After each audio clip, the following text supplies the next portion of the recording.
Έχω την μεγάλη χαρά να έχω σήμερα μαζί μας στο επεισόδιο αυτόν τον Ιάκωβο Στυλιανού, συντονιστή εκπαιδευτών στο Τμήμα Φυλακών Κύπρου. Ποιος είναι καταρχάς ο σκοπός και η φιλοσοφία του Τμήματος των Φυλακών της Κύπρου? Ωραία. Να ξεκινήσουμε από το γεγονός ότι αν εξαιρέσουμε δηλαδή την εποχή του Μεσαίωνα, οι φυλακές έχουν ένα ρόλο που είναι λίγο συγκεχημένος στο μυαλό μας. Ο εγκλισμός ενός ατόμου στη φυλακή έχει ένα διπλό στόχο. Πρώτα απ' όλα την διασφάλιση της δημόσιας τάξης, δηλαδή την απαλλαγή της κοινωνίας για κάποιο χρονικό διάστημα από τις παραβατικές πράξεις ενός ατόμου, και με τον εγκλισμό του σε ένα χώρο όπου με την παροχή εκπαιδευτικών και άλλων προγραμμάτων το άτομο θα κατανοήσει την παραβατική του συμπεριφορά και θα προσπαθήσει μέσα από μια διαρκή εξέλιξη να αλλάξει εκείνα τα στοιχεία του χαρακτήρα, της προσωπικότητας ή των καταστάσεων που τον οδήγησαν στη φυλακή, έτσι ώστε βγαίνοντας ξανά στην κοινωνία να επανενταχθεί χωρίς λάθη και χωρίς υποτροπή. Αυτός πρέπει να είναι ο στόχος ενός σοφρονιστικού συστήματος. Και όχι να είναι ο τιμωρητικός, ο οποίος εννοείται φέρνει τα αντίθετα αποτελέσματα, υποτροπιάζει. Ασφαλώς πάντοτε η βία φέρνει βία και πάντοτε το να κλείσεις ένα άτομο σε ένα χώρο χωρίς να του παρέχεις την οποιαδήποτε υποδομή έτσι ώστε να μπορέσει να αλλάξει το χαρακτήρα του ή τις συνήθειες του, το μόνο το οποίο θα πετύχεις είναι την υποτροπή του.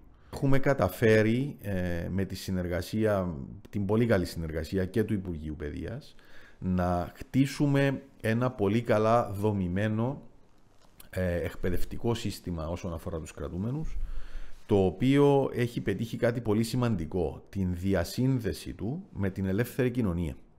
Θα πρέπει να καταλάβουμε ότι τα άτομα τα οποία βρίσκονται στη φυλακή μπορεί σήμερα να μας είναι άγνωστα, αλλά αύριο μπορεί να είναι ένας δικός μας άνθρωπος, ένας άνθρωπος που γνωρίζουμε, της διπλανής πόρτας, ο αδελφός μας, ο φίλος μας, ο σύζυγος μας, οποιοσδήποτε. Άρα λοιπόν ας μην κρίνουμε πανεύκολα από τον καναπέ μας ή από το κινητό μας ή από οτιδήποτε μας είναι εύκολο να κρίνουμε.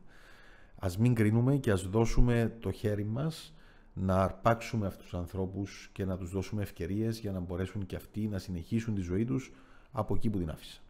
Σε ευχαριστώ.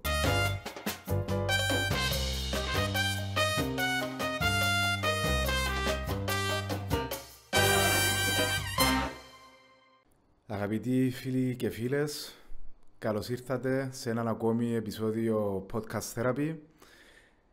Σήμερα θα αγγίξουμε το θέμα του σοφρονιστικού συστήματος στην Κύπρο, ως επίσης και τα θέματα εκπαίδευσης και υποστήριξης τόσο των κρατουμένων, αλλά και του προσωπικού το οποίο απασχολείται στις φυλακές. Είμαι ο Γιώργος Γιωργάκης, Διευθύνος Σύμβουλος της Eurosuccess Consulting, ενός ερευνητικού και εκπαιδευτικού οργανισμού, ο οποίος μεταξύ άλλων ασχολείται και με θέματα ευρωπαϊκών εκπαιδευτικών έργων για διάφορες ομάδες στόχου, συμπεριλαμβανομένου και των ομάδων στόχου, των οποίων θα καταπιαστούμε στο σημερινό μας επεισόδιο, ευάλωτες ομάδες του πληθυσμού, που είναι οι κρατούμενοι και αποφυλακιστέντες της κοινωνίας μας. Έχω την μεγάλη χαρά να έχω σήμερα μαζί μας στο επεισόδιο αυτόν τον Ιάκωβο Στυλιανού, συντονιστή εκπαιδευτών στο Τμήμα Φυλακών Κύπρου. Φίλε και συνεργάτη Ιάκωβε, καλώς όρισες. Ευχαριστώ για τη σημερινή σου παρουσία. Καλημέρα, εγώ ευχαριστώ για την πρόσκληση. Θεωρώ ότι θα έχουμε μια πολύ ωραία κουβέντα στη διάθεσή σου. Ευχαριστώ πολύ. Είσαι το πλέον αρμόδιο άτομο, θεωρώ, να κάνουμε τη σημερινή συζήτηση. Αρχικά, Ιάκωβε, να μας πεις λίγα λόγια για εσένα. Ναι, στην ειδικότητα είμαι επικοινωνιολόγος, εγκληματολόγος.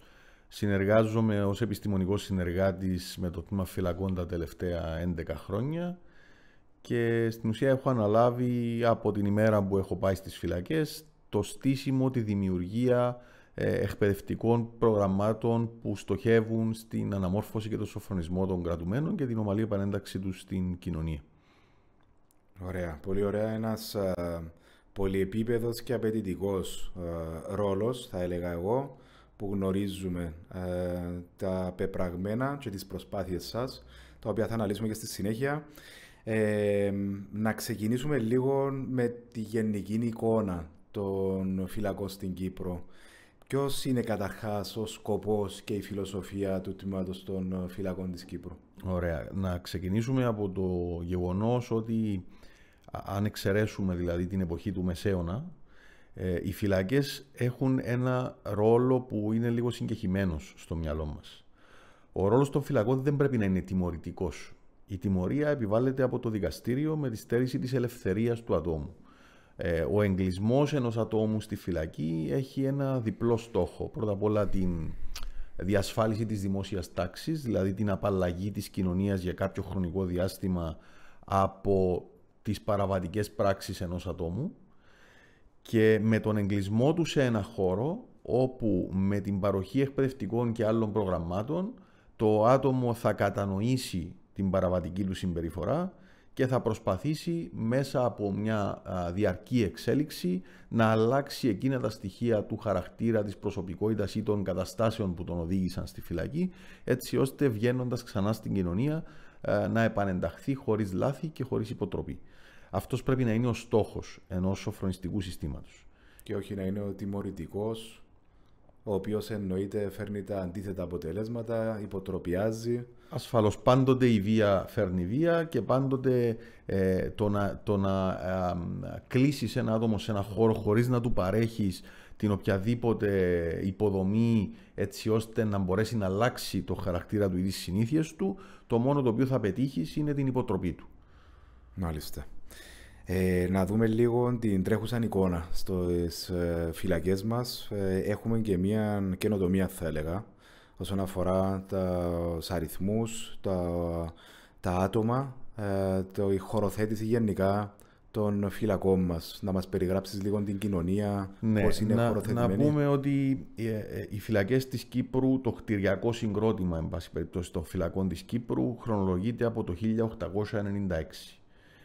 Άρα μιλούμε για εγκαταστάσεις εντελώς πεπαλαιωμένες και χωρίς καμία υποδομή που να έχει να κάνει με τη σύγχρονη τάση δημιουργίας, αν θέλεις, φυλακών. Αυτό από μόνο του δημιουργεί τεράστια προβλήματα, γιατί μιλάμε για έναν τεράστιο κτηριακό συγκρότημα στο οποίο στεγάζονται πάρα πολλές μικρές φυλακές, άρα η άποψη ότι στην Κύπρο έχουμε μόνο μία φυλακή είναι, αν θέλεις, κατά την άποψή μου, λάθος.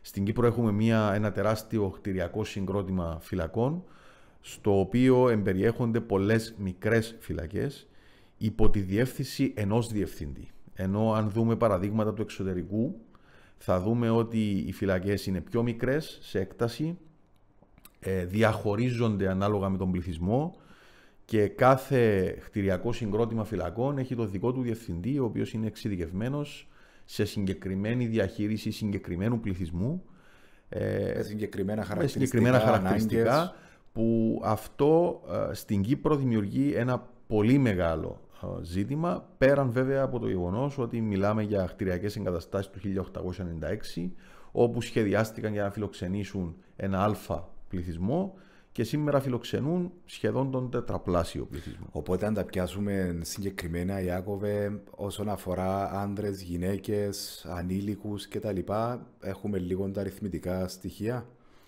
Σήμερα φιλοξενούνται γύρω στα 1.100 άτομα στις φυλακές μας, οι οποίες είναι χτισμένες για να φιλοξενούν γύρω στους 600. Βέβαια έχουν γίνει αρκετές προσθήκες. Να πούμε ότι το τελευταίο διάστημα έχει προσθεθεί ακόμα μια πτέρυγα χωρητικότητας 240 ατόμων, η οποία έχει επιλύσει σημαντικά το σοβαρό πρόβλημα του υπερπληθυσμού. Ασφαλώς βέβαια εξακολουθεί να υφίσταται, γι' αυτό και υπάρχει σχεδιασμός για τη δημιουργία μιας, εγώ θα έλεγα, μιας καινούργιας φυλακής ακόμα μέχρι το τέλος του 27-28. Ήδη είναι στη διαδικασία της προσφοροδότησης δηλαδή. Βέβαια αυτό θα λύσει το κτηριακό πρόβλημα, τις βασικές ανάγκες που προκύπτουν από τον υπερπληθυσμό. Υπάρχουν πολλά άλλα ζητήματα που θα πρέπει να λυθούν και θα ήθελα να πω ότι και το Υπουργείο αλλά και η Διεύθυνση των Φυλακών προσπαθούν, καταβάλουν σοβαρές προσπάθειες για να επιλύσουν πολλά από τα προβλήματα. Παρόλο στους περιορισμούς. Ναι. Οπότε τα άτομα, οι διαμένοντες, οι κρατούμενοι, πώς τους διαχωρίζουμε σε φύλο, ηλικιακά? Υπάρχουν γυναικείες φυλακές στην Κύπρο, υπάρχει συγκεκριμένη πτέρυγα, συγκεκριμένη φυλακή δηλαδή, στην οποία φιλοξενούνται αποκλειστικά οι γυναίκες. Υπάρχουν πτέρυγες ανδρών, υπάρχει πτέρυγα των νεαρών κρατουμένων και αυτό θα πρέπει να το διαχωρίσουμε, γιατί πολλές φορές ακούμε ότι φιλοξενούνται ανήλικοι. Οι ανήλικοι δεν θα έπρεπε να φιλοξενούνται σε έναν τέτοιο χώρο. Θα πρέπει να υπάρχει ξεχωριστή δομή, η οποία να ασχολείται αποκλειστικά με τα άτομα που είναι ανήλικα. Και είναι στη διαδικασία αυτή η δομή να δημιουργηθεί. Ο περιφυλακών νόμος και οι περιφυλακών γενικοί κανονισμοί αναφέρονται σε νεαρούς ενήλικες, δηλαδή σε άτομα από 16 που έχουν νομική ευθύνη μέχρι και τα 21. Και αυτά τα άτομα κρατούνται ξεχωριστά σε ξεχωριστή πτέρυγα, δεν έρχονται σε επαφή με τους υπόλοιπους ενήλικες. Υπάρχουν ειδικά προγράμματα για αυτό τον πληθυσμό. Ασφαλώς όμως δεν θα έπρεπε να βρίσκονται στον ίδιο χώρο, σε αυτή την δομή που σήμερα έχουμε και ονομάζουμε τμήμα φυλακών. Είναι στη διαδικασία η δημιουργία της νέας δομής. Θεωρώ ότι μέχρι το τέλος του έτους θα έχει λυθεί και αυτό το ζήτημα. Φιλοξενούμε λοιπόν γυναίκες, άντρες κρατούμενους, νεαρούς ενήλικες, φιλοξενούμε υπόδικους, φιλοξενούμε αρκετούς αλλοδαπούς. Είναι δηλαδή ένας πληθυσμός ο οποίος είναι ανομοιογενής. Και αυτό δημιουργεί ασφαλώς και πολλές προκλήσεις και πολλά ζητήματα. Μου δίνεις μια ωραία μπάσα τώρα για να ξεκινήσουμε και το θέμα της εκπαίδευσης και της κατάρτισης. Έχουμε τόσες διαφορετικές κατηγορίες ατόμων, φύλα, εθνικότητες, χαρακτηριστικά. Ανάλυσε μας λίγο, Ιάκωβε, τα σχολεία τα οποία λειτουργούν μέσα εντός των κεντρικών φυλακών. Ωραία. Να πούμε καταρχάς ότι το ζήτημα της εκπαίδευσης των κρατουμένων αλλά και του προσωπικού, για το οποίο θα μιλήσουμε στη συνέχεια, αλλά ιδιαίτερα το ζήτημα της εκπαίδευσης των κρατουμένων στις φυλακές μας όχι απλά πάει πάρα πολύ καλά, έχει αναγνωριστεί και διεθνώς 2 φορές ως βέλτιστη πρακτική.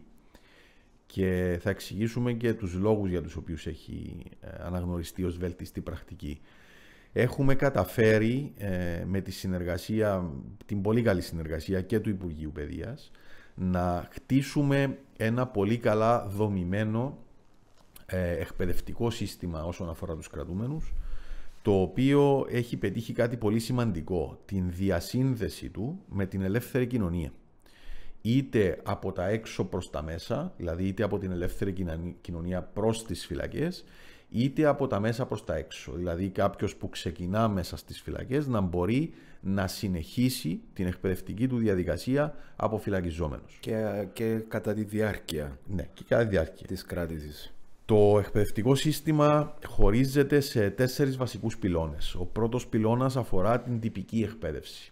Το να μπορεί δηλαδή κάποιος να αποκτήσει ισότιμο και εισάξιο απολυτήριο γυμνασίου, λυκείου ή τεχνικής σχολής, όπως είναι η τυπική εκπαίδευση που λειτουργεί στην ελεύθερη κοινωνία. Θα το εξηγήσουμε λίγο πιο αναλυτικά μετά αυτό.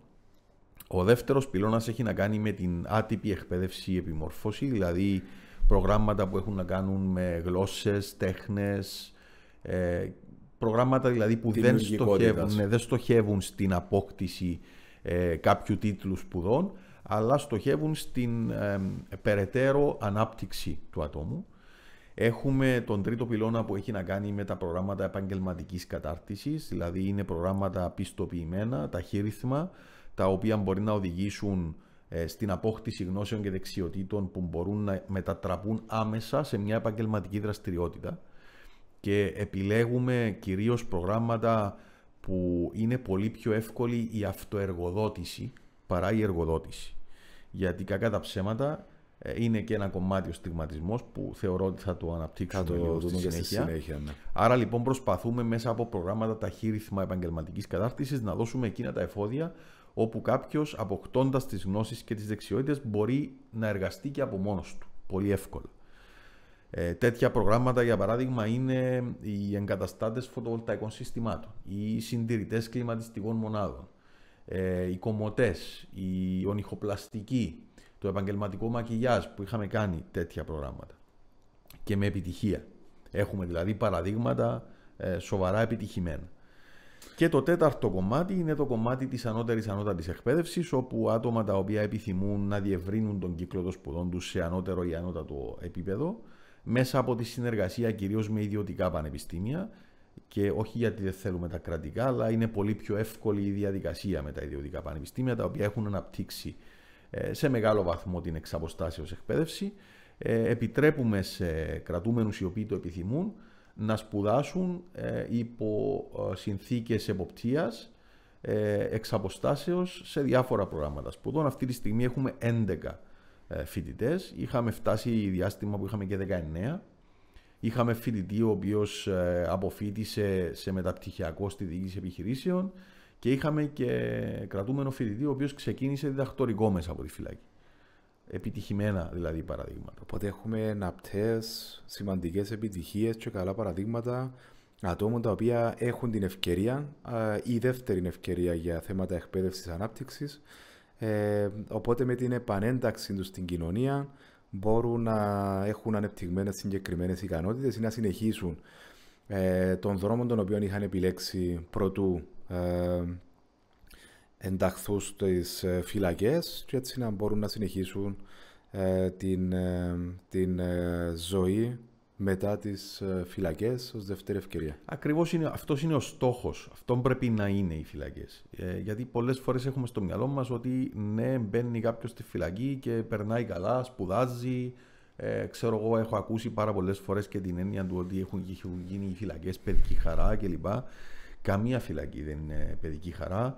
Όσες συνθήκες και να προσφέρεις, όσο καλές και να είναι οι συνθήκες, όσα προγράμματα σπουδών και να προσφέρεις, η φυλακή είναι φυλακή.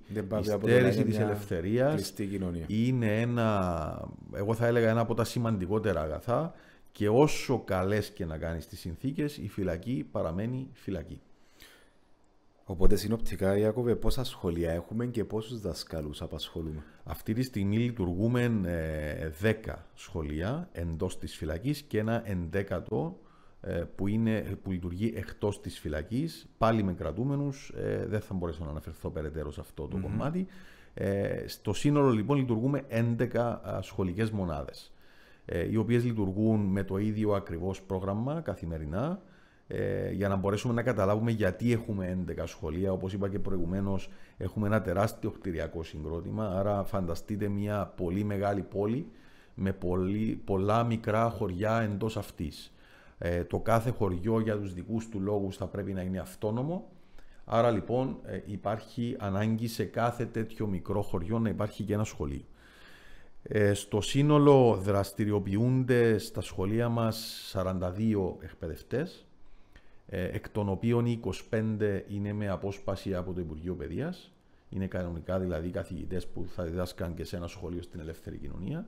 Απλά διδάσκουν στο σχολείο των φυλακών, το οποίο σχολείο των φυλακών βρίσκεται υπό την εποπτεία και λειτουργεί ως παράρτημα του Εσπερινού Γυμνασίου Λευκωσίας και της Εσπερινής Τεχνικής Σχολής Λευκωσίας. Αυτό γιατί το αναφέρω?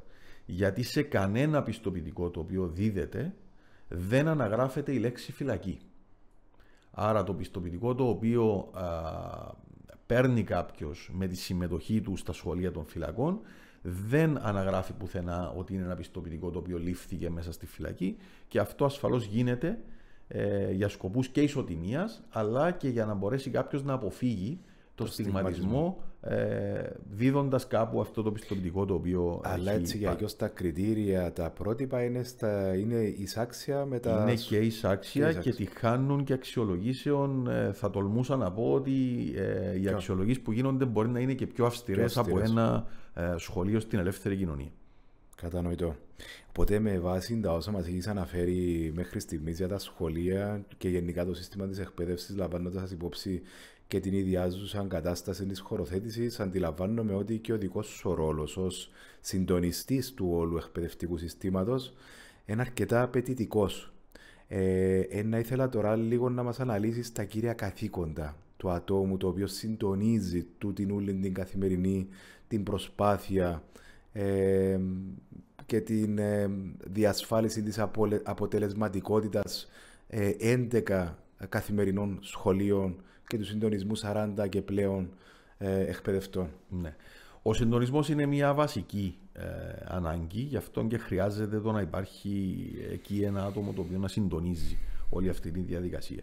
Όπως σου ανέφερα και προηγουμένως, μόνο και μόνο από το εκπαιδευτικό προσωπικό, το οποίο απαριθμεί 42 άτομα αυτή τη στιγμή, σίγουρα θα χρειάζεται ένας συντονισμός ανάμεσα σε αυτά τα άτομα. Στο πώς δηλαδή θα κατανεμηθούν οι ώρες τους, στο ποιο αναλυτικό πρόγραμμα θα ακολουθήσουν, ποια θα είναι τα αποτελέσματα τα οποία θα έχουν, πώς θα συντονίσουν αυτή την ανομοιογενή ομάδα που έχουν να διδάξουν, διότι φανταστείτε, και αυτό θα είναι ωραίο να το αναφέρουμε γιατί έχει και τη σημαντικότητα του, δεν μιλάμε για μια τάξη όπου έχουμε μέσα παιδιά της ίδιας ηλικίας, προερχόμενα από τις ίδιες κοινωνικο-οικονομικές συνθήκες, προερχόμενα από το ίδιο μαθησιακό επίπεδο.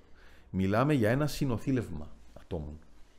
Μιλάμε για ελληνόφωνους, αλλόγλωσσους, άτομα τα οποία είναι πάντοτε ενήλικα, αλλά μπορεί να μιλάμε για ένα ενήλικα 20 ετών και ένα ενήλικα 70 ετών. Άρα λοιπόν ο καθηγητής που διδάσκει στο σχολείο των φυλακών θα πρέπει να έχει, εκτός από τις γνώσεις και τις δεξιότητες, και κάποια στοιχεία στο χαρακτήρα που τον καθιστούν κατάλληλο να βρίσκεται σε αυτό το χώρο. Και εδώ θα ήθελα να πω πραγματικά ένα μεγάλο ευχαριστώ σε όλους τους συνεργάτες, σε όλους τους εκπαιδευτικούς που διδάσκουν στα σχολεία των φυλακών, οι οποίοι οι περισσότεροι είναι πολλά χρόνια εκεί, γιατί πραγματικά δίδουν τον καλύτερο τους σε αυτό καθημερινά, έτσι ώστε να μπορέσουν να αντεπεξέλθουν σε αυτή τη δύσκολη κατάσταση. Είναι πολύ δύσκολος χώρος το σχολείο των φυλακών και αυτές τις δυσκολίες ακριβώς καθημερινά καλούμε εγώ να διαχειριστώ. Πολλά προβλήματα που προκύπτουν καθημερινά, πολλά ζητήματα που προκύπτουν καθημερινά, με στόχο την εύρυθμη λειτουργία των σχολείων. Και εκτός από τα μαθησιακά, αν θέλεις, αποτελέσματα, έχουμε και πάρα πολλές άλλες δραστηριότητες οι οποίες εμπίπτουν στο ρόλο των σχολείων. Όπως είναι, για παράδειγμα, η χορευτική μας ομάδα, η μουσική μας ομάδα, η θεατρική μας ομάδα, η ποδοσφαιρική μας ομάδα, διάφορες εκδηλώσεις οι οποίες γίνονται και είναι πάρα πολλές κατά τη διάρκεια του χρόνου, που ο στόχος δεν είναι μόνο η ψυχαγωγία των κρατουμένων, αλλά είναι και η επαφή τους με τον έξω κόσμο, δηλαδή το να καλέσεις μια ποδοσφαιρική ομάδα από την ελεύθερη κοινωνία για ένα ποδοσφαιρικό αγώνα με τους κρατούμενους. Αυτό αυτόματα είναι ένα πολύ μεγάλο βήμα προς την επανένταξή τους, γιατί μπαίνοντας κόσμος από την ελεύθερη κοινωνία και έχοντας 1,5 ώρα στη διάθεση του να συναναστραφεί με αυτόν τον κόσμο, καταλαβαίνει ότι μέσα στη φυλακή δεν βρίσκονται μόνο ανθρωπόμορφα τέρατα, έτσι, όπως έχουμε όλοι στο μυαλό μας ή όπως βλέπουμε στις ταινίες, αλλά βρίσκονται άνθρωποι της καθημερινότητας, άνθρωποι της διπλανής πόρτας. Μπορεί να βρίσκεται σήμερα ο αδελφός μας, ο ξάδελφος μας, ένας συγγενής μας, και αύριο το πρωί, έτσι όπως το λέω ακριβώς, αύριο το πρωί μπορεί να βρεθούμε και εμείς σε αυτή τη θέση. Είναι πανεύκολο. Δεν είναι δηλαδή η εποχή όπου στη φυλακή πλέον κατέληγαν μόνο άνθρωποι για πολύ σοβαρά αδικήματα όπως η ανθρωποκτονία ή ο φόνος κλπ. Μπορούμε εμείς αυτή τη στιγμή, όπως μιλάμε, να βγούμε έξω από την πόρτα, να προκαλέσουμε είτε ηθελημένα είτε άθελα μας ένα δυστύχημα και να βρεθούμε στη φυλακή. Μπορεί να δημιουργήσουμε μια δουλειά η οποία να μην πάει καλά και να έχουμε χρέη, είτε προς τις κοινωνικές ασφαλίσεις, είτε προς το φόρο εισοδήματος, είτε προς διάφορους. Μπορούμε να καταλήξουμε στη φυλακή. Είναι πάρα πολλά τα παραδείγματα.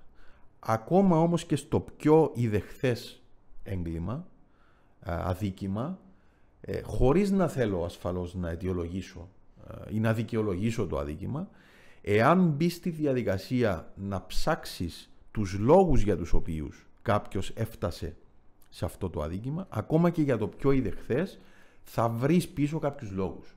Τίποτα δεν γίνεται τυχαίο και θα ξαναπώ ακόμα μια φορά ότι η φυλακή είναι ένας χώρος στον οποίο είμαστε όλοι εν δυνάμει πελάτες. Γι' αυτό λοιπόν θα πρέπει να είμαστε λιγότερο αυστηροί και λιγότερο επικριτικοί πολλές φορές σε πράγματα τα οποία βλέπουμε να γίνονται μέσα στις φυλακές, όπως είναι εκπαιδευτικά προγράμματα, εκδηλώσεις ή ακόμα και βελτίωση των συνθήκων διαβίωσης αυτών των ανθρώπων. Γιατί σε αυτό το χώρο μπορούμε να βρεθούμε ανά πάσα στιγμή όλοι μας, χωρίς καν να το καταλάβουμε. Πολύ, πολύ σημαντικά τόσα αναφέρεις, Ιάκωβε.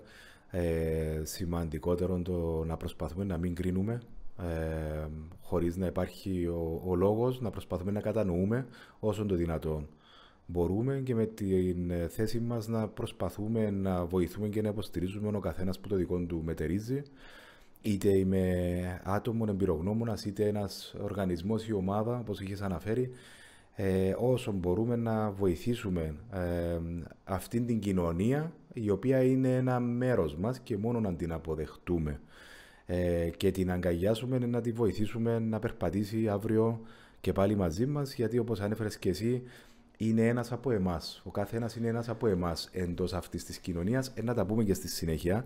Να σε πάρω λίγο πίσω στο θέμα των σχολείων. Να ήθελα τώρα να δούμε λίγο το προφίλ των συμμετοχών των κρατούμενων μαθητών. Που τη δική σου εμπειρία, γνωρίζω πως ο κάθε ένας έχει το δικαίωμα και την πρόσβαση στην εκπαίδευση, εάν το επιθυμεί ως κρατούμενος. Που τη δική σου την εμπειρία, υπάρχει ένα συγκεκριμένο προφίλ ή χαρακτηριστικά κρατουμένων τα οποία είναι πιο αποδεκτά στο να συμμετάσχουν στα σχολεία? Καταρχάς, να πούμε ότι η συμμετοχή στα εκπαιδευτικά προγράμματα των φυλακών είναι εθελοντική. Δεν είναι υποχρεωτική. Αυτό προκύπτει εκ της νομοθεσίας. Και διαφαίνεται ότι, και γι' αυτό έχουμε βραβευθεί κιόλας, ότι σε αναλογία πληθυσμού από τις χώρες του Συμβουλίου της Ευρώπης έχουμε το μεγαλύτερο ποσοστό συμμετοχής. Περίπου τα 2/3 των κρατουμένων μας συμμετέχουν σε εκπαιδευτικά προγράμματα. Δεν θα έλεγα ότι υπάρχει ένα συγκεκριμένο προφίλ ατόμου.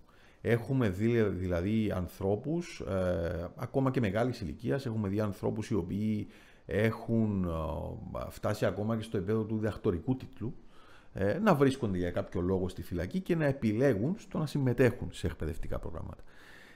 Εκείνο το οποίο έτσι διαπιστώνω στα 11 χρόνια της παρουσίας μου στις φυλακές είναι ότι είναι πολύ πιο εύκολο να μπει στη διαδικασία της συμμετοχής ένα άτομο το οποίο τελειώνει με όποιες εκκρεμότητες έχει με την δικαστική εξουσία.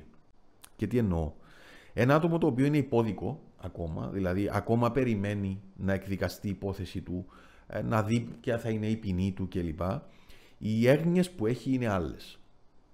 Ο στόχος του είναι να ολοκληρώσει τη δικαστική του διαδικασία, δεν έχει δηλαδή το κίνητρο της εμπλοκής σε οποιοδήποτε εκπαιδευτικό ή άλλο πρόγραμμα.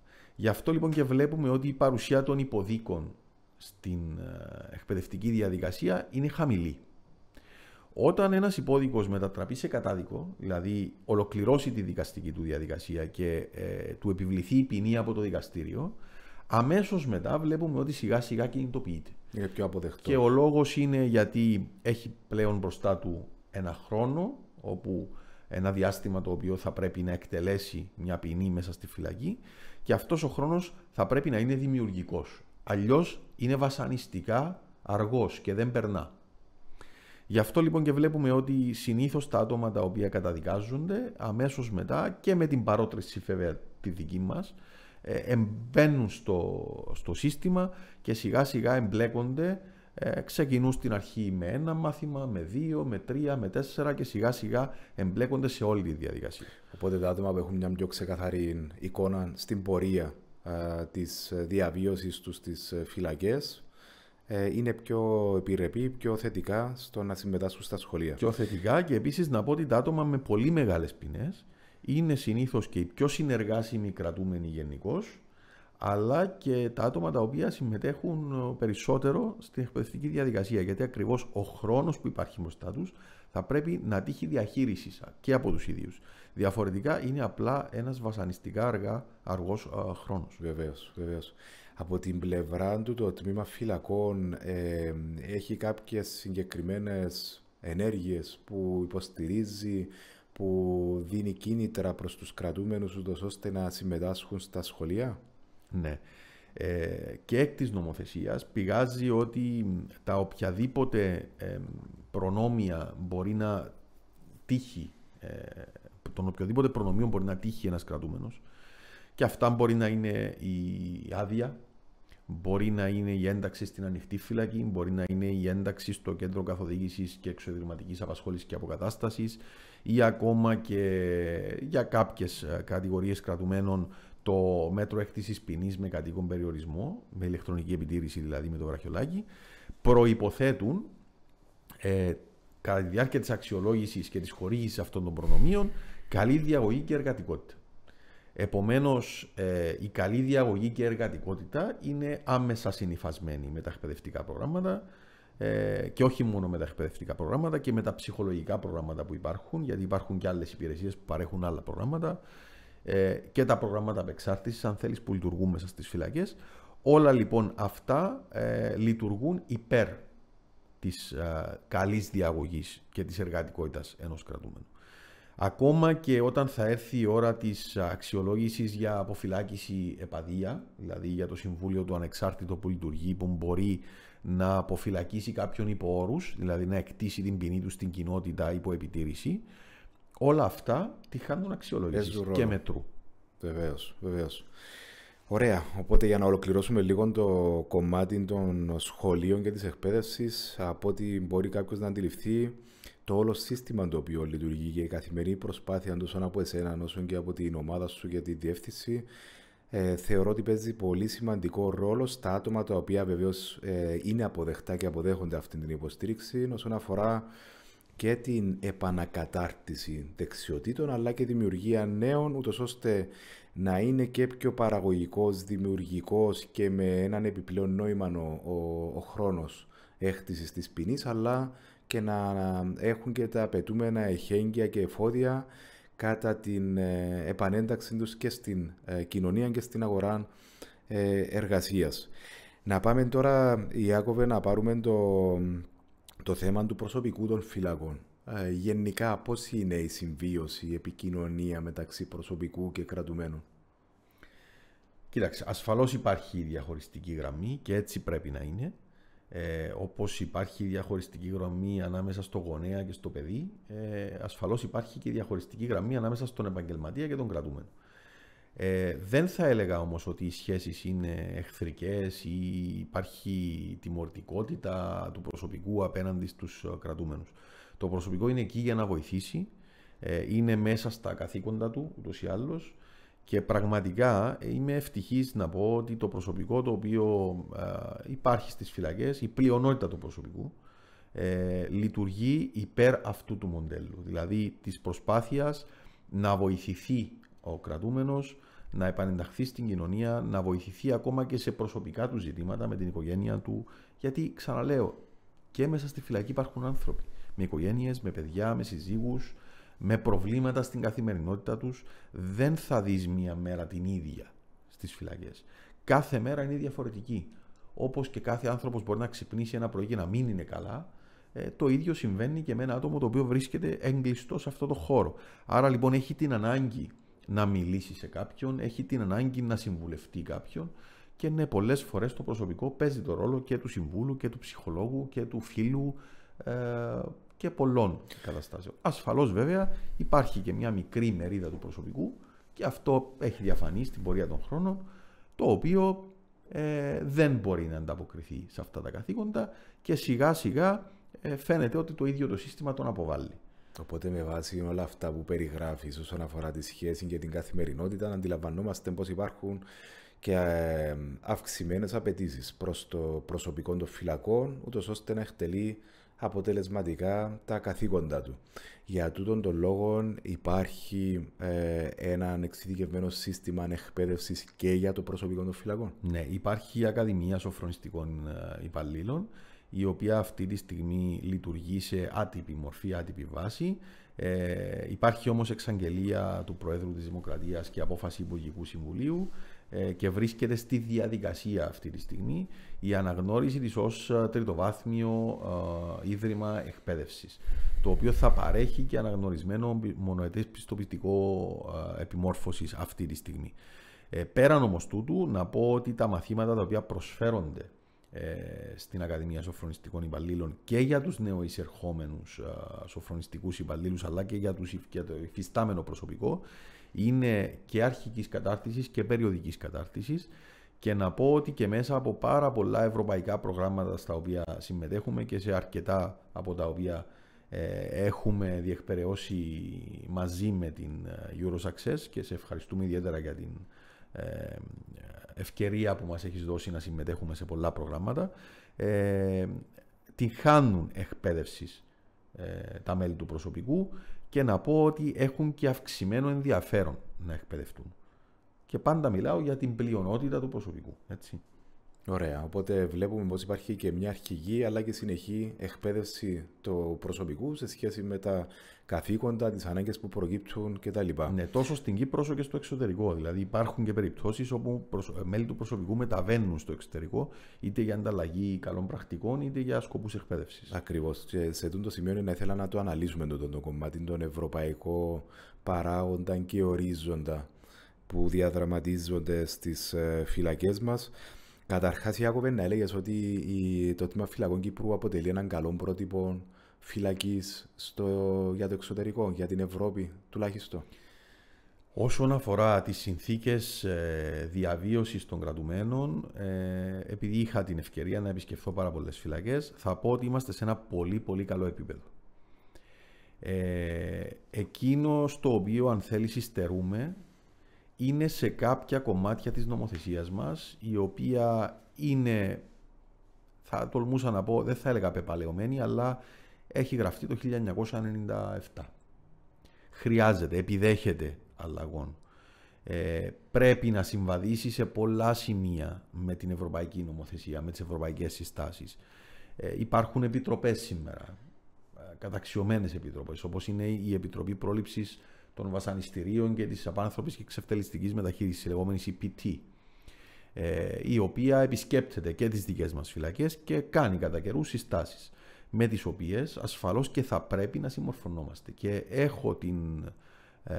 είμαι στην ευχάριστη θέση να πω ότι όλες οι διευθύνσεις που έχουν περάσει από τις φυλακές τα τελευταία χρόνια είναι σε πλήρη σύμπνοια με τις συστάσεις της CPT, προσπαθούν καθημερινά και να εξυγχρονίζονται και να αναβαθμίζονται. Και η νομοθεσία μας αυτή τη στιγμή βρίσκεται σε στάδιο αναθεώρησης. Θεωρώ λοιπόν ότι αν αφήσουμε στην άκρη τα κτηριακά μας προβλήματα, τα οποία είναι σοβαρά και για τα οποία έχουν δρομολογηθεί σοβαρές λύσεις που θα επιλύσουν σε σοβαρό βαθμό τα ζητήματα, αν λοιπόν αφήσουμε τα κτηριακά έτσι στην άκρη και το πρόβλημα του υπερπληθυσμού, το οποίο μας ταλανίζει και δημιουργεί σωρία αλυσιδωτών προβλημάτων, είμαστε σε ένα πολύ καλό επίπεδο. Εάν επιλύσουμε και φτάσουμε και σε κάποια σημεία να εξυγχρονίσουμε και κάπως την νομοθεσία μας, θεωρώ ότι δεν θα έχουμε τίποτα να ζηλέψουμε από άλλες ευρωπαϊκές χώρες. Γιατί ξέρεις, υπάρχει και λίγο στο μυαλό μας, ακούμε πολλές φορές για το σκανδιναβικό μοντέλο, το τέλειο μοντέλο των Σκανδιναβών, το οποίο έχει απίστευτα ποσοστά επιτυχίας κλπ. Θα πρέπει όμως να είμαστε λίγο προσεκτικοί όταν τα λέμε αυτά, γιατί ούτε και σε εκείνες τις χώρες είναι όλα ρόδινα. Τα αδικήματα για τα οποία καταδικάζεται κόσμος σε αυτές τις χώρες είναι πολύ πιο βίαια από τα δικά μας. Θα πρέπει να δούμε και το συνδυασμό της ψυχολογικής κατάστασης του λαού αυτών των χωρών, ο οποίος δεν είναι τέλειος και ρόδινος. Άρα λοιπόν πολλές φορές ακούμε ότι είναι το σκανδιναβικό μοντέλο, το τέλειο μοντέλο κλπ. Αλλά και ακόμα και εκεί υπάρχουν πολλά προβλήματα και θα τολμήσω να πω ότι ακόμα και σε εκείνες τις φυλακές, τις υπερσύγχρονες, με τα τεράστια και πολυδάπανα συστήματα τα σύγχρονα, υπάρχουν προβλήματα και στη χρήση κινητών τηλεφώνων και στη χρήση ναρκωτικών εντός των φυλακών, και πολλά από τα προβλήματα που αντιμετωπίζουμε εμείς σαν φυλακές αντιμετωπίζουν και αυτές οι χώρες.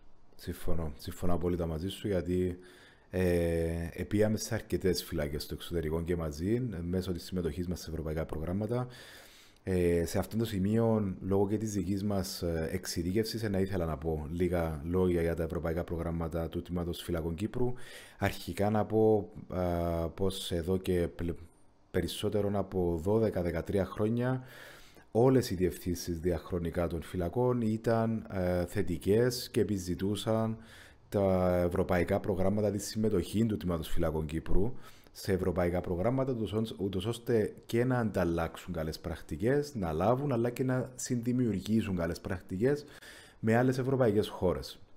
Και εδώ έρχεται και η μακροχρόνια συνεργασία με τον οργανισμό μας, όπου τουλάχιστον από τη δική μου εμπειρία, η συμμετοχή μαζί με το τμήμα σας σε προγράμματα όπως είναι το Erasmus+, το Lifelong Learning, το Justice, το SERV, επετύχαμε και πετυχαίνουμε, τουλάχιστον προσπαθούμε να δημιουργήσουμε και εκπαιδευτικά υλικά, αλλά και μεθοδολογίες και συνθήκες, ούτως ώστε να βελτιστοποιήσουν την διαβίωση των κρατουμένων, του προσωπικού, αλλά και να επιτύχουμε την ανάπτυξη των ικανοτήτων και της προδιάθεσης, ούτως ώστε όταν με το καλό έναν άτομο αποφυλακιστεί να μπορεί να επανενταχθεί αποτελεσματικά τόσο στην κοινωνία όσο και στην αγορά εργασίας. Γιατί υπάρχουν δύο πτυχές σημαντικές για την επανένταξη ενός ατόμου, που με βάση και τη δική μας εμπειρία, εσύ είσαι βεβαίως πολύ καλύτερος γνώστης σε αυτόν, εάν δεν επιτύχει το έναν από τα δύο, είτε η ομαλή επανένταξη στην κοινωνία είτε στην εργασία, δεν μπορεί να δουλέψει ούτε το άλλο. Να δώσουμε κάποια παραδείγματα στον κόσμο γενικά για τα ευρωπαϊκά που συμμετέχουμε, ότι έχουμε επιτύχει να δημιουργήσουμε μαζί με άλλες ευρωπαϊκές χώρες είτε εκπαιδευτικά υλικά, πλατφόρμες, εργαλεία διαδικτυακά και μη αξιολόγησης ικανοτήτων κτλ. Μεθοδολογίες εκπαίδευσης, επικοινωνίας, οδηγούς επανένταξης κρατουμένων, όπου είχαμε έργα τα οποία εμπορούσαν τέτοιου είδους οδηγοί και εργαλεία να χρησιμοποιηθούν και από κρατούμενους αλλοδαπούς. Π.χ.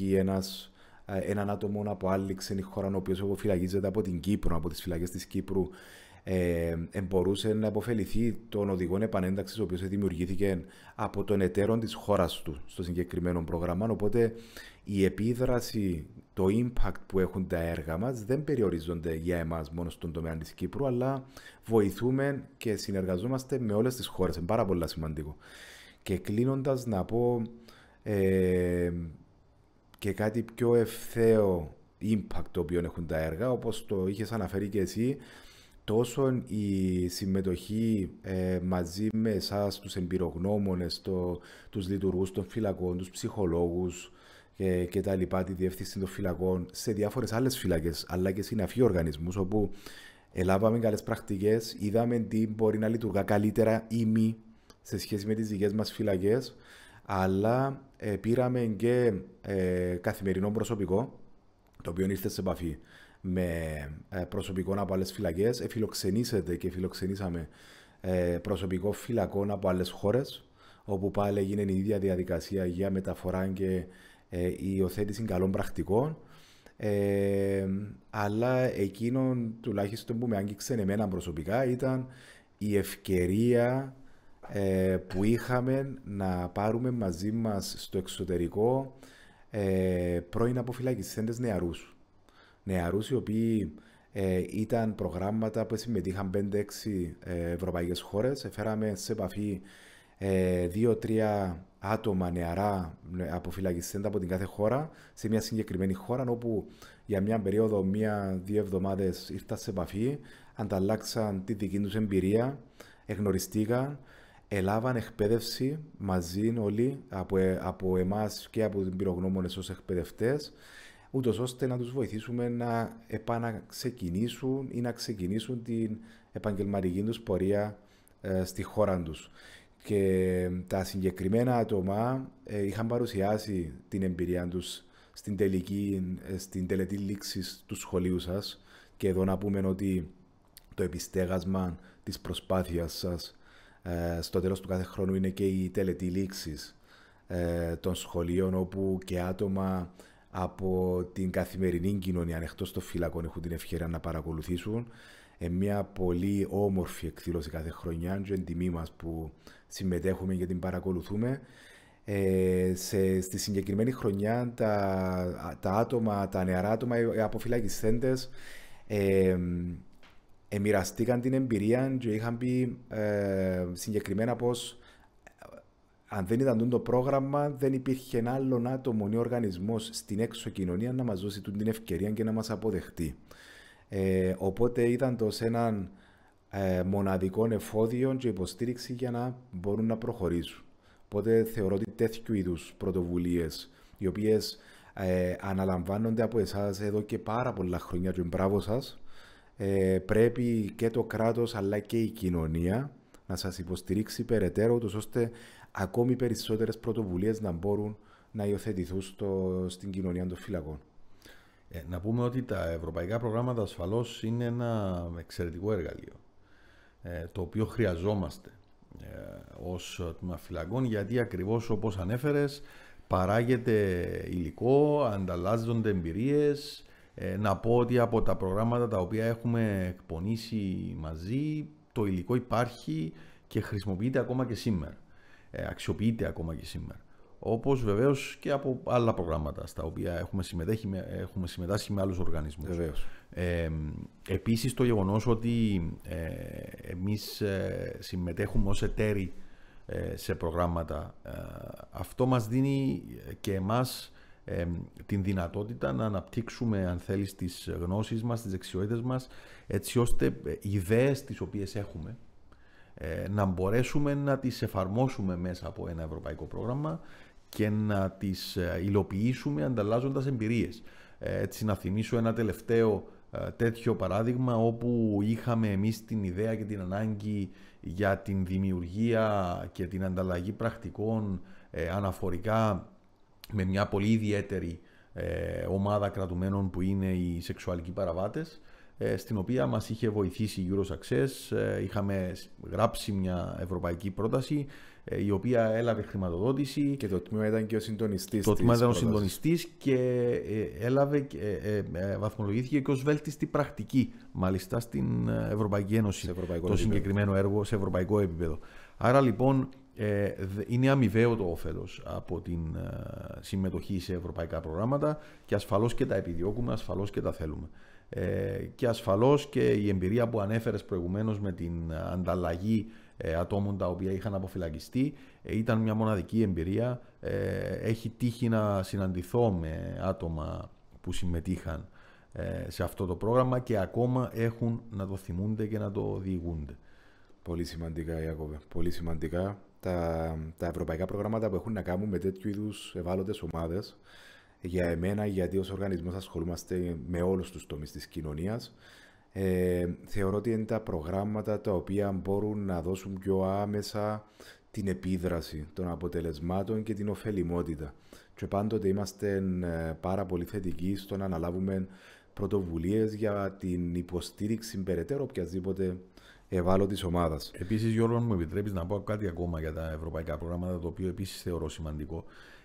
Λόγω του ότι αποτελεί, αν θέλεις, υποχρέωση των ευρωπαϊκών προγραμμάτων η δημιουργία κάποιων events, κάποιων awareness events προς την κοινωνία, και αυτό ακόμα βοηθάει σημαντικά, γιατί ο κόσμος στην ελεύθερη κοινωνία δεν γνωρίζει τι πραγματικά συμβαίνει μέσα στις φυλακές.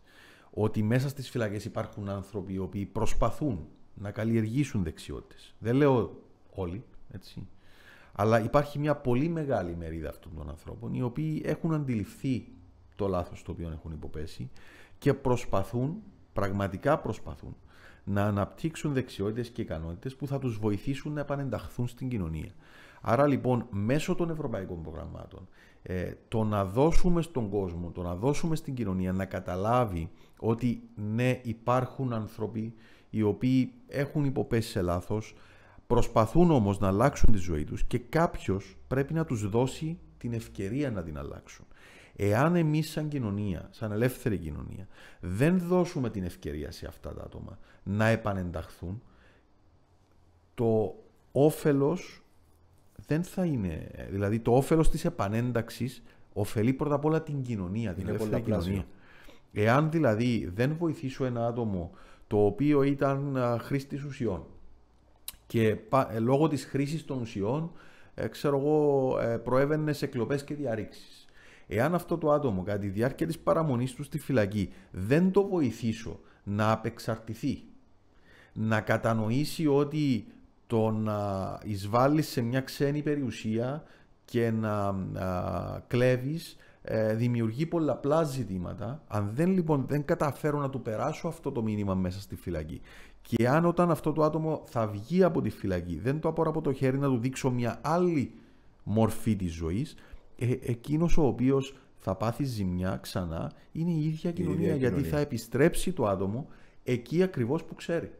Κρατώ ακριβώς αυτό που έχεις αναφέρει τώρα με τα θέματα της επανένταξης. Γενικά, αν κάνουμε μια σύνοψη της συζήτησης μας μέχρι τώρα, έχουμε μιλήσει για το σύστημα, TST φυλακές, ποιον σκοπό και ρόλο πρεσβεύουν, πώς είναι οργανωμένο το σύστημα της καθημερινότητας της διαβίωσης, τα θέματα της ανάπτυξης, της εκπαίδευσης στα σχολεία μας, το θέματα του προσωπικού και των κρατουμένων, και έχουμε δει την επίδραση που έχουν τα ευρωπαϊκά προγράμματα. Οπότε βλέπουμε ολιστικά την καθημερινή προσπάθεια που έχουν να διαδραματίσουν οι λειτουργοί του τμήματος φυλακών όσον αφορά την ανάπτυξη των κρατουμένων,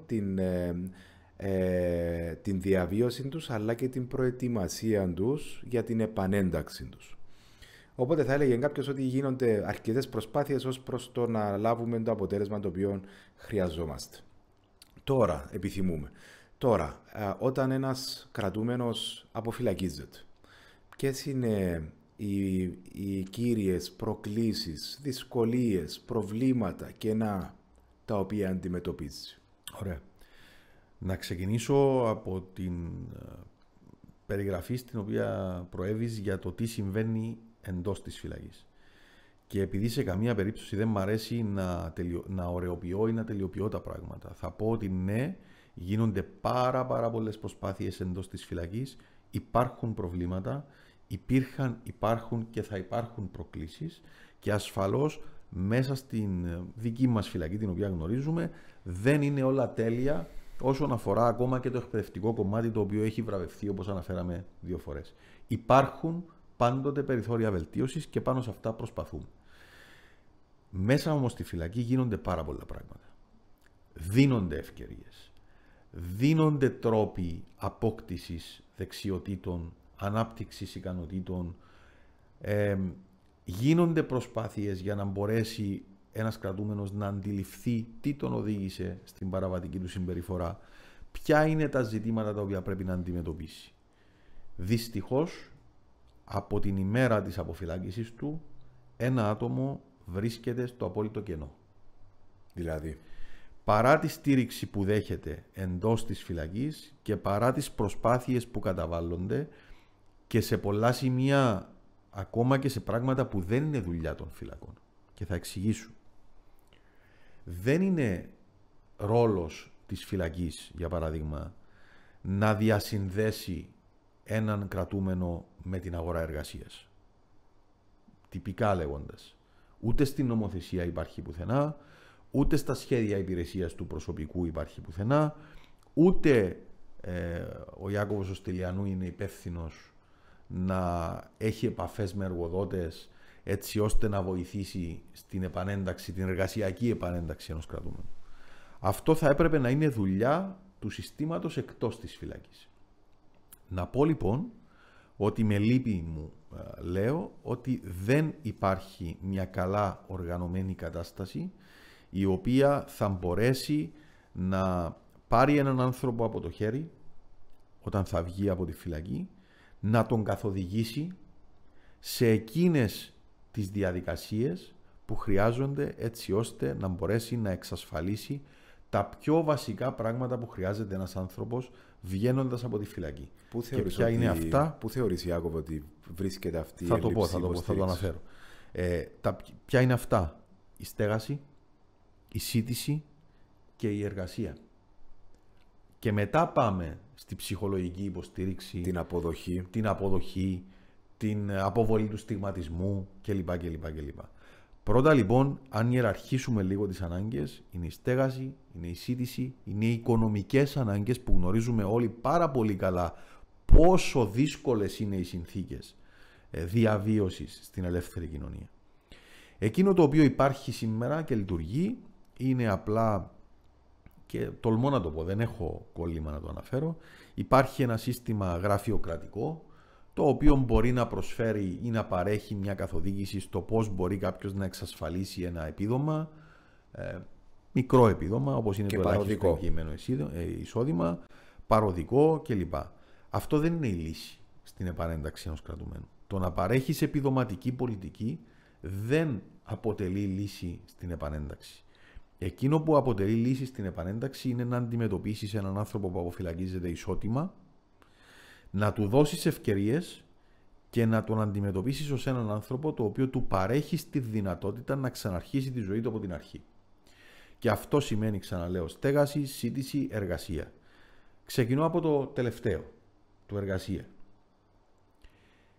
Έχει γίνει τα τελευταία χρόνια, έχει έλθει στη ζωή μας τέλος πάντων τα τελευταία χρόνια ένα πολύ ωραίο στα χαρτιά σχέδιο. Από το τμήμα εργασίας. Το από το τμήμα εργασίας. Το οποίο ονομάζεται Σχέδιο Εργασιακής Αποκατάστασης Αποφυλακιστέντων. Αυτό λοιπόν το σχέδιο δίδει ένα πολύ σοβαρό χορήγημα, οικονομικό χορήγημα. Περί των 20.000 ευρώ. Ναι, για 2 περίπου χρόνια σε έναν εργοδότη ο οποίος θα εργοδοτήσει άτομο το οποίο αποφυλακίζεται. Γίνεται χρήση εκμετάλλευση του σχεδίου. Αυτό θέλω να πω τώρα, ότι στα χαρτιά είναι ένα εξαιρετικό εργαλείο. Να πω επίσης, και είμαι στην ευχάριστη θέση να το πω αυτό, ότι και ο Υπουργός Εργασίας αλλά και ο Υπουργός Δικαιοσύνης, αντιλαμβανόμενοι το γεγονός ότι αυτό το σχέδιο βρίσκεται σε εξέλιξη εδώ και 2,5 χρόνια και έχει τύχει ελάχιστης αξιοποίησης, είχαν καλέσει ευρείες συσκέψεις, στις οποίες συμμετείχα και εγώ προσωπικά, όπου επειδή είμαστε στην θέση να γνωρίζουμε τι πραγματικά συμβαίνει και γιατί αυτό το σχέδιο δεν λειτουργεί, μπήκαμε στη διαδικασία της αναθεώρησης του σχέδιου. Το οποίο, η οποία αναθεώρηση έγινε μια διεύρυνση του σχεδίου για να μπορέσει να καλύψει περισσότερες ομάδες. Και εξηγούμε. Για να μπορούσε κάποιος να ενταχθεί σε αυτό το σχέδιο θα έπρεπε οπωσδήποτε να είχε αποφυλακιστεί πλήρως. Δηλαδή να είχε εκτελέσει πλήρως τη διάρκεια της ποινής του. Εξαιρούνταν από αυτό το σχέδιο άτομα τα οποία βρίσκονταν στο στάδιο της επανένταξης εντός της φυλακής. Δηλαδή βρίσκονταν στο κέντρο εξωτερματικής απασχόλησης και αποκατάστασης. Δηλαδή άτομα τα οποία εργάζονταν στην ελεύθερη κοινωνία κατά τη διάρκεια της μέρας και επέστρεφαν στη φυλακή το βράδυ απλώς για να κοιμηθούν. Mm-hmm. Αυτά τα άτομα θα έπρεπε να ήταν τα πρώτα στα οποία θα εντάσσονταν σε αυτό το σχέδιο. Γιατί δίνοντας κίνητρο σε έναν εργοδότη να προσλάβει ένα άτομο από τη στιγμή που ακόμα αυτό βρίσκεται σε περιορισμένες συνθήκες φυλάκισης, τότε αυτό το άτομο το βάζει σε ένα δρόμο να δει τη ζωή αλλιώς. Να δει τη ζωή ότι υπάρχει και αυτή η πλευρά της. Ότι μπορώ να εργάζομαι, να έχω κίνητρα, να φέρνω ένα σοβαρό εισόδημα στην οικογένειά μου. Έτσι, γιατί είναι διαφορετικό το εισόδημα το οποίο θα δώσει ένας εργοδότης ο οποίος θέλει να βοηθήσει κάποιον που βρίσκεται στο στάδιο της εργασιακής επανένταξης ενώ όσο ακόμα βρίσκεται στη φυλακή, γιατί εκεί το κάνει, αν θέλετε, και γιατί χρειάζεται κάποιον να εργαστεί κοντά του, αλλά και για να βοηθήσει. Και είναι διαφορετικό το εισόδημα το οποίο θα δώσει σε έναν κρατούμενο, εάν γνωρίζει ο εργοδότης ότι έχει να επωφεληθεί από αυτό σημαντικά. Δεν μιλάμε για ποσό αμεληταίο, μιλάμε για σοβαρό ποσό. Άρα λοιπόν με αυτή τη διεύρυνση θεωρώ ότι το σχέδιο αυτή τη στιγμή έχει περισσότερες πιθανότητες να λειτουργήσει. Παρά τα αυτά όμως θα πω ότι δυστυχώς οι εργοδότες οι οποίοι ενδιαφέρονται για να εργοδοτήσουν αυτόν τον κόσμο είναι ελάχιστοι.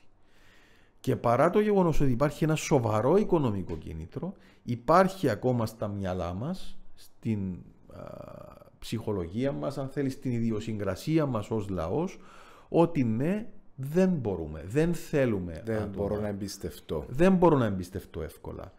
Αν μου επιτρέπεις, Ιάκωβε, σε αυτά που λες, επειδή έχουμε και εμείς την εμπειρία ως συμβουλευτικός οργανισμός για τα σχέδια επιχορηγήσεων κτλ. Συμφωνώ μαζί σου ότι το συγκεκριμένο σχέδιο είναι ένα πάρα πολύ σημαντικό εργαλείο, αλλά είναι ένα κίνητρο. Εάν δεν βρούμε τους τρόπους, είτε τα κοινωνικά οργανωμένα σύνολα, φορείς, κρατικοί και μη, μαζί πάντα σε συνεργασία με εσάς, με το Τμήμα Φυλακών, να απευθυνθούμε σωστά προς την κοινωνία για να λύσουμε τα οποιαδήποτε άλλα προβλήματα που έχουν να κάνουν με θέματα όπως βλέπω εγώ έναν πρώην κρατούμενο κτλ.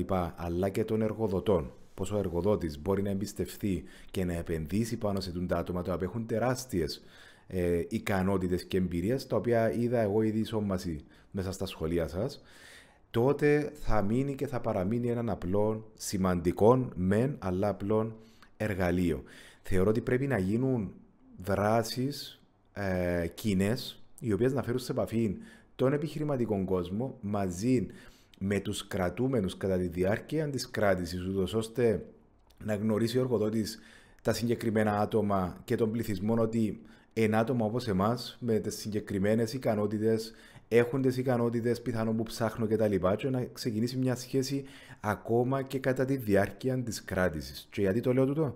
Γιατί ακριβώς είναι και οι ιδέες οι οποίες συγγράφουμε τώρα με το Τμήμα Φυλακών σε ευρωπαϊκές προτάσεις που αν με το καλό εγκριθούν να έχουμε τούτη την ευχέρεια και έχουμε εντάξει στα συγκεκριμένα έργα μας και συνδέσμους επιχειρήσεων κτλ. Στα οποία είμαστε μέλη ως εταίρους, ούτως ώστε αν με το καλό εγκριθούν να κάνουμε και εκπαιδεύσεις αλλά και κοινές δραστηριότητες, αλληλοεπιδράσεις μεταξύ επιχειρήσεων και κρατούμενων. Τι πιο ωραίο να προετοιμάσεις το έδαφος πριν την αποφυλάκηση ενός ατόμου, ούτως ώστε για μένα με χρειάζεται η φυλακή και ο λειτουργός της φυλακής, ο Ιάκωβος, χωρίς να είναι υπό την αρμοδιότητα του να τρέχει, να πείσει ή να εξεύρει εργοδότη στο άτομο το οποίο αποφυλακίστηκε. Θεωρώ ότι τούτος, συμφωνώ απόλυτα μαζί σου, θα έπρεπε να ήταν ο ρόλος της κοινωνίας πρωτίστως, αλλά αν τέτοιου είδους πρωτοβουλίες τις οποίες έχουμε υπόψη με το καλό να εγκριθούν και μπουν σε μια πορεία, να έρθουν να επιλύσουν, θεωρώ, σε σημαντικό βαθμό το θέμα που συζητούμε τώρα. Και εγώ θα επιμείνω και σε ακόμα κάτι, Γιώργο. Δηλαδή, για παράδειγμα, η σημερινή δράση, αυτό που κάνουμε αυτή τη στιγμή, το να μεταδώσουμε προς την κοινωνία μια πτυχή άγνωστη την οποία δεν γνωρίζει όσον αφορά τις φυλακές. Αλλά και το να κατανοήσει ο κόσμος, να κατανοήσει ο καθένας από εμάς αυτό που είπα και στην αρχή, ότι η φυλακή είναι ένας χώρος στον οποίο μπορούμε ανα πάσα στιγμή να καταλήξουμε όλοι μας. Ένας συγγενής μας, ένας φίλος μας. Μου έχει τύχει πάρα πολλές φορές να γνωρίσω άτομα στην ελεύθερη κοινωνία τα οποία να μην θέλουν να ακούσουν για την λέξη κρατούμενος, τη λέξη φυλακισμένος, να θεωρούν ότι ένα άτομο το οποίο μπαίνει στη φυλακή θα πρέπει να παραμείνει για μια ζωή εκεί, ή να θεωρούν ότι το άτομο το οποίο μπαίνει στη φυλακή θα πρέπει να τιμωρείται από το πρωί μέχρι το βράδυ, μέχρι τη στιγμή που έτυχε στο δικό του το σπίτι, μέχρι τη στιγμή που μπήκε στη φυλακή ένας δικός τους άνθρωπος και πλέον να βλέπεις αυτή την άποψη και την αντίληψη να μεταλλάσσεται και από εκεί που ήταν πολέμιος αυτών των ανθρώπων να γίνεται σύμμαχος τους και να προσπαθεί μάλιστα να τους βοηθήσει. Δεν χρειάζεται να μας τύχει για να μπούμε σε αυτή τη διαδικασία. Είμαστε όλοι άνθρωποι πάνω σε αυτή τη γη. Αν μου επιτρέπεις, είμαστε όλοι κάτω από τα μάτια του ίδιου Θεού. Άρα λοιπόν θα πρέπει να αντιμετωπίζουμε τους ανθρώπους ως ανθρώπους. Κάθε άνθρωπος δικαιούται να κάνει λάθη. Κάθε άνθρωπος μπορεί να πέσει στην παγίδα και να παραστρατήσει από το δρόμο τον οποίο κρατά. Ακόμα και εμείς που θεωρητικά δεν έχουμε παραστρατήσει, απλά θεωρώ ότι απλά δεν έχουμε μπει σε αυτή τη διαδικασία, την νομική. Έχουμε παραστρατήσει σε πολλά άλλα πράγματα, τα οποία μπορεί να είναι ακόμα και πολύ χειρότερα από ένα ποινικό, αν θέλεις, αδίκημα. Συμφωνώ απόλυτα μαζί σου, Ιάκωβε. Πολύ σωστά τα όσα λες και πολλά σημαντικά.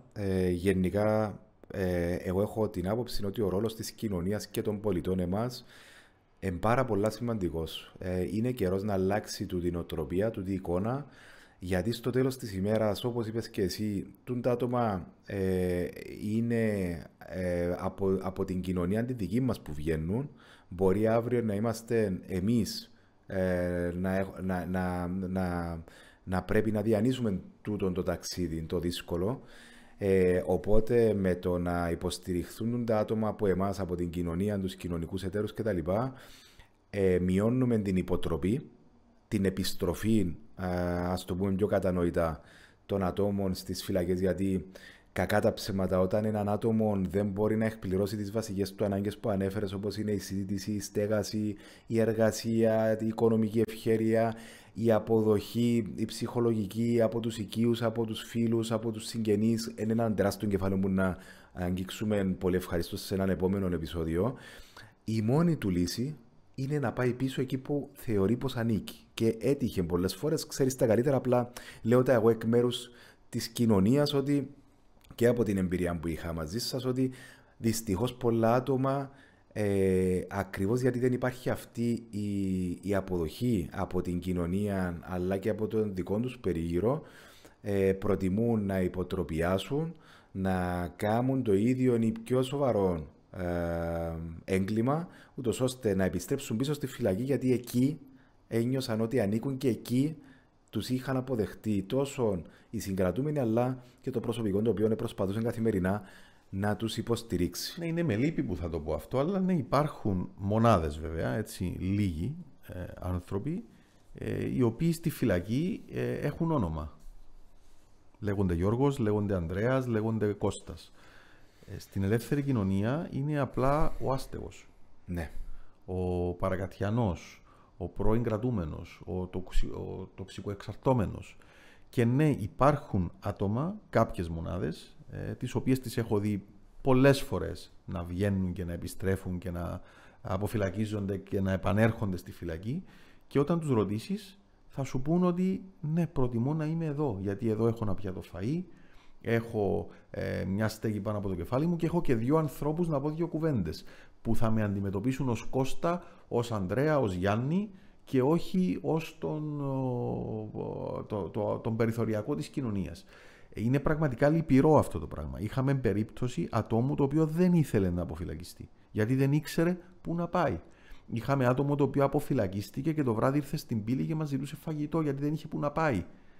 Αυτά είναι πράγματα τα οποία συμβαίνουν στην κοινωνία μας και είναι λυπηρό να συμβαίνουν. Βέβαια, ξαναλέω, αυτές είναι μικρές, μεμονωμένες μονάδες. Υπάρχουν πάρα πολλοί άνθρωποι οι οποίοι θέλουν να παλέψουν τη ζωή τους, θέλουν να βγουν από το λάθος το οποίο έκαναν, και σε αυτούς τους ανθρώπους οφείλουμε ως κοινωνία να τίνουμε το χέρι.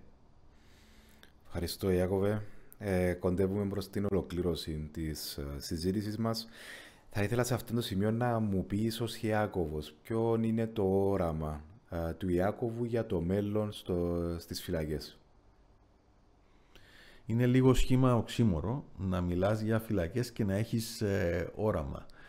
Το όραμα θα ήταν να φτάναμε στο σημείο να μην υπάρχουν φυλακές, να μην χρειάζονται φυλακές. Έτσι, δεν είναι, είναι ένα αναγκαίο κακό. Αναγκαίο κακό, είναι μέρος της κοινωνίας. Είναι μέρος της κοινωνίας. Οποίο... Όμως, ναι, το όραμα μου, αν με ρωτάς σαν προσωπικά, σαν Ιάκωβος, θα ήταν να φτάναμε στο σημείο να μην χρειαζόμασταν φυλακές. Από τη στιγμή όμως που τις έχουμε, τις φυλακές, ναι, θα πρέπει να δημιουργήσουμε φυλακές με συνθήκες ανθρώπινες, με συνθήκες που δεν εξευτελίζουν την ανθρώπινη αξιοπρέπεια, αλλά τις σέβονται, και με συνθήκες όπου οι φυλακές θα δίδουν εκείνα τα εφόδια σε έναν άνθρωπο για να μπορέσει να αντιληφθεί που έχασε το δρόμο του, να τον ξαναβρει και να προσπαθήσει να ξαναμπεί σε μια άλλη πορεία. Είτε σε έναν δρόμο παράλληλο με αυτόν που έχασε, είτε ακόμα και σε ένα εντελώς διαφορετικό δρόμο. Το όραμα μου λοιπόν είναι η περαιτέρω ανάπτυξη των προγραμμάτων τα οποία προσφέρονται στις φυλακές, η βελτίωση των συνθήκων, αλλά εκείνο το οποίο θα με ενδιέφερε πραγματικά να δω είναι μια αλλαγή στη στάση της κοινωνίας απέναντι σε αυτούς τους ανθρώπους, στο να μπορεί η κοινωνία να μπορέσει να καταλάβει ότι και από αυτό τον χώρο μπαίνουν και βγαίνουν άνθρωποι που ανήκουν στην κοινωνία. Κάποια στιγμή όλοι οι άνθρωποι που περνούν από τη φυλακή θα ξαναβγούν, θα ξαναείνε μέρος της κοινωνίας. Ακόμα και το άτομο το οποίο είναι ισοβήτης σήμερα, υπάρχει μια πιθανότητα να επανενταχθεί στην κοινωνία μετά από κάποια χρόνια, εάν η πορεία του είναι σωστή και του δοθεί η ευκαιρία για έκτηση της ποινής του στην κοινότητα. Ακόμα λοιπόν και αυτός ο άνθρωπος έχει το δικαίωμα να επανενταχθεί στην κοινωνία και πρέπει να του δοθούν ευκαιρίες. Οπότε, αν μπορώ να συνοψίσω το όραμα του Ιάκωβου για το τμήμα φυλακών, είναι μια ανθρωποκεντρική προσέγγιση, υποστηρικτική και πάντοτε με σεβασμό τόσο προς τον κρατούμενο όσο και προς τον λειτουργό των προσωπικών των φυλακών. Ένα τελευταίο μήνυμα σύντομο προς την κοινωνία. Το έχω ξαναπεί και πριν, αλλά θα το ξαναπώ γιατί ας ακούγεται έτσι λίγο γραφικό. Θα πρέπει να καταλάβουμε ότι τα άτομα τα οποία βρίσκονται στη φυλακή μπορεί σήμερα να μας είναι άγνωστα, αλλά αύριο μπορεί να είναι ένας δικός μας άνθρωπος, ένας άνθρωπος που γνωρίζουμε, της διπλανής πόρτας, ο αδελφός μας, ο φίλος μας, ο σύζυγος μας, οποιοσδήποτε. Άρα λοιπόν ας μην κρίνουμε πανεύκολα από τον καναπέ μας ή από το κινητό μας ή από οτιδήποτε μας είναι εύκολο να κρίνουμε. Ας μην κρίνουμε και ας δώσουμε το χέρι μας να αρπάξουμε αυτούς τους ανθρώπους και να τους δώσουμε ευκαιρίες για να μπορέσουν και αυτοί να συνεχίσουν τη ζωή τους από εκεί που την άφησαν. Σε ευχαριστώ πάρα πολύ, Ιάκωβε, για τη σημερινή συζήτηση. Υπάρχουν πάρα πολλά θέματα που μπορούμε να καταπιάσουμε και να αναλύσουμε. Πολύ ευχαρίστως και στο μέλλον. Να ευχαριστήσουμε επίσης και την Διεύθυνση του Τμήματος Φυλακών Κύπρου για την μακροχρονία συνεργασία και την αποδοχή στη σημερινή φιλοξενία και συζήτηση. Να ευχαριστήσουμε και το Podcast Therapy για την φιλοξενία. Ευχαριστώ όλους εσάς που ήσασταν σήμερα μαζί μας. Σας υπενθυμίζω πως μπορείτε να είσαστε πάντοτε ενημερωμένοι για τις δράσεις του οργανισμού μας μέσω της ιστοσελίδας μας και των σελίδων μας στα μέσα κοινωνικής δικτύωσης. Ευχαριστώ και καλή συνέχεια. Η Eurosuccess Consulting ιδρύθηκε το 2009 ως ιδιωτική εταιρεία στη Λευκοσία, την πρωτεύουσα της Κύπρου, λειτουργώντας μέσω 3 κύριων τμήματων: επιχειρηματική ανάπτυξη, διεθνή συνεργασία και στρατηγική διαχείριση. Η Eurosuccess Consulting στοχεύει στην υποστήριξη και ενίσχυση της ανταγωνιστικότητας των κυπριακών οργανισμών και φυσικών προσώπων. Αν ανυπομονείτε να εξερευνήσετε τις δυνατότητες και ευκαιρίες σας για επιτυχία και πιστεύετε στον εαυτό σας, εμπιστευτείτε την Eurosuccess Consulting ως τον πολύτιμο συνεργάτη σας.